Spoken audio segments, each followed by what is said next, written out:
Hey everyone, this is Vinoya and welcome to another 3 Tips Wednesday.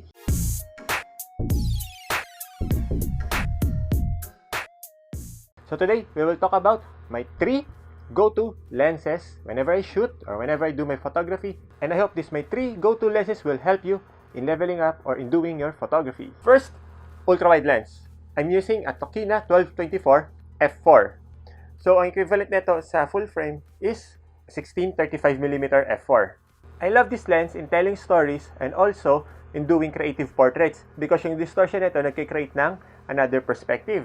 And also, this is my best friend in shooting in tight spaces, especially in doing my photojournalism or doing kiddie party or especially taking group photos sa mga masisikip na spaces.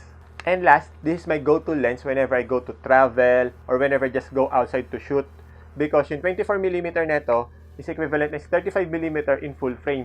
Ito ang standard focal length or ang standard perspective.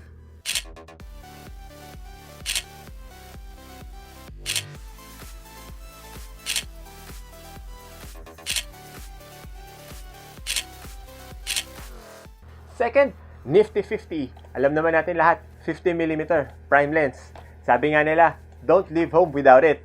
I love this 50mm because it is so lightweight, very handy, and for crispy bokeh. Also, I love this lens in taking portraits when I'm shooting with my friends or even doing my photography work. Also, ginagamit ko rin siya as a mid-range zoom. 50mm, since this is a full-frame lens and I'm shooting in crop, so times 1.5 in Nikon. If you're shooting in Canon, that's 1.6. So in my system, this 50mm has an equivalent of 75mm perspective or focal length. So, ginagamit ko siya as a mid-range zoom whenever I shoot in my work.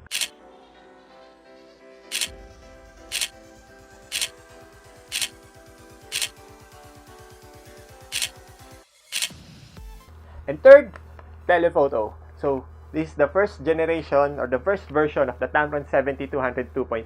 This is my very first telephoto lens na ginamit na mapapansin na natin meron na siya mga battle scars. So, it also has loose rubber na. So, one thing I love in this lens, pag malaki ang lens, ang lakas makapogi. Kidding aside, I mostly use this lens for zoom, especially when I'm shooting in big conferences, lalo kapag hindi ako pwedeng lumapit sa stage. Ginagamit ko ito para magkaroon ako ng profile shots ng mga speaker or ng guest or ng subject. At ginagamit ko rin ito para pang-portrait. Maganda rin siya gamitin pang-portrait because it has almost no distortion na. Sa edges ng frame, halos wala ka ng distortion. So, most portrait photographers, makita mo, they use also zoom lens. Also, maganda gamitin din itong zoom lens if you're in photojournalism or in taking candid shots. So, kaya mo silang kuhanan ng natural lang kung ano yung actual na nangyayari. So, hindi ka makaka-interrupt dun sa scene na gusto mong kuhanan.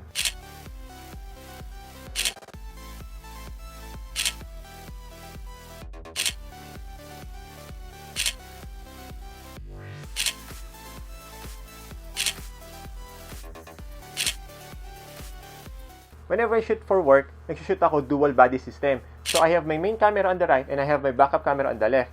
So, sa main camera ko, dito naka-attach ang aking ultrawide lens. So, ginagamit ko ang ultrawide lens, especially as a main lens, kasi 80% ng events is nangyayari sa harapan mo or mostly taking group photos. So, ang zoom lens, ginagamit ko lang siya as backup para lang sa mga profile shots or portrait shots ng speaker pag nasa stage sila.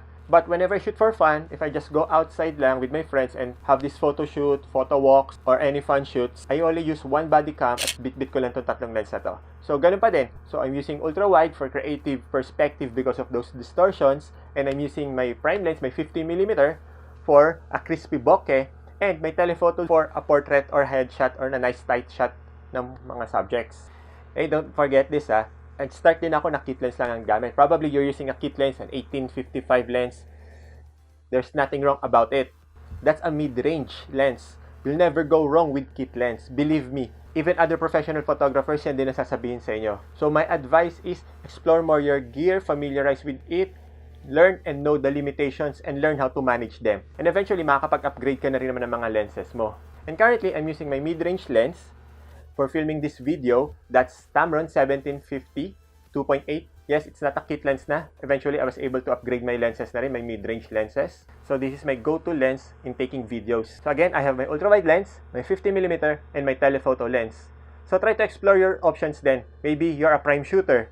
I know a lot of wedding photographers, they just shoot for prime. They have a 24mm, 35mm, 50mm, 85mm, 100mm. Halos lahat ng prime, nandoon sila. Because for more creative, for more bokeh shot, for crispy bokeh, so that's their choice.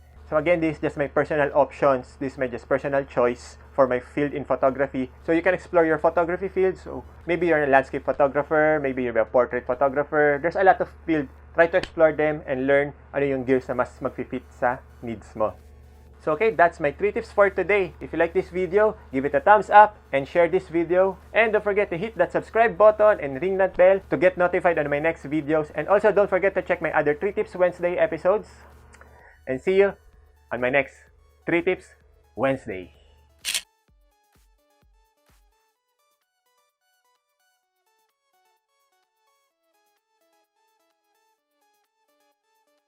First, ultrawide lens. I'm using a Tokina 12-24 f4.